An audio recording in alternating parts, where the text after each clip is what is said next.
Hello mga kaswerte! Welcome back dito sa aking Facebook page, My OFW Life, at sa aking YouTube channel. Kamusta po ang lahat? I hope naman ay nasa mabuti kayong kalagayan lahat, safe, at syempre healthy palagi. Yun ang pinaka-importante. So ang ating paya at sumada ay para sa Petsada June 25, araw po ito ng Miyerkules.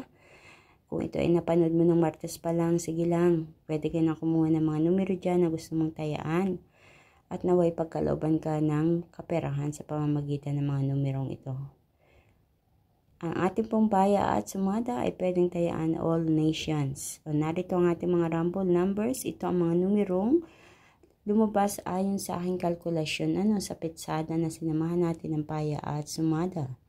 So, ang mga numerong ito ay 31, 22, 4, 13, 29, 2, 37, 24, 17, 15, at 6.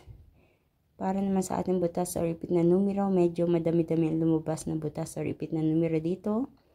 It depends on you kung gusto mong pumili dyan. Pero masasabi ko lang, tumatama din po yung mga numerong yan. Ika nga, kung alin yung butas or ipit diyan sa ating mga rumble numbers, yun ang lumalabas. Kaya naman nilalagay ko yan dyan as an optional. Nasa sa inyo kung gusto nyong pumili ng tatayaan nyo dyan. And naway sa pagpili nyo ay mapili nyo ang mga tamang pares na numero na lalabas at tatama dyan sa inyong lugar. So narito ang mga numero para sa ating butas or ipit na numero ay 16, 5, 30, 3, 23 at 14.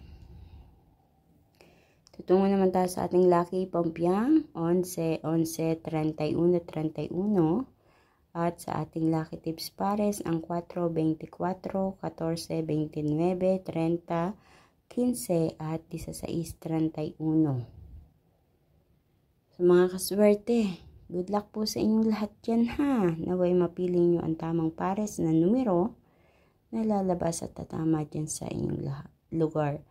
So, hindi ko masasabi kung sa mga lugar yan magsisilabasan or mga numerong lalabas, pero nasa sa inyo ang diskarte at kayo ang magdadala ng inyong swerte. Kaya masasabi ko, always think positive.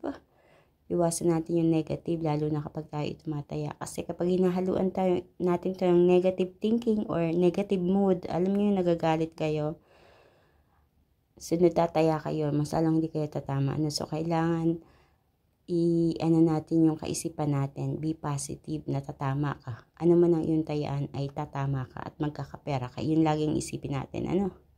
Mga kaswerte, please don't forget to like my video, to share, or ibahagi natin ang video na ito at i-follow ang Facebook page at YouTube channel na My OFW Life para updated po kayo palagi sa lahat ng mga ipinopost na video dito.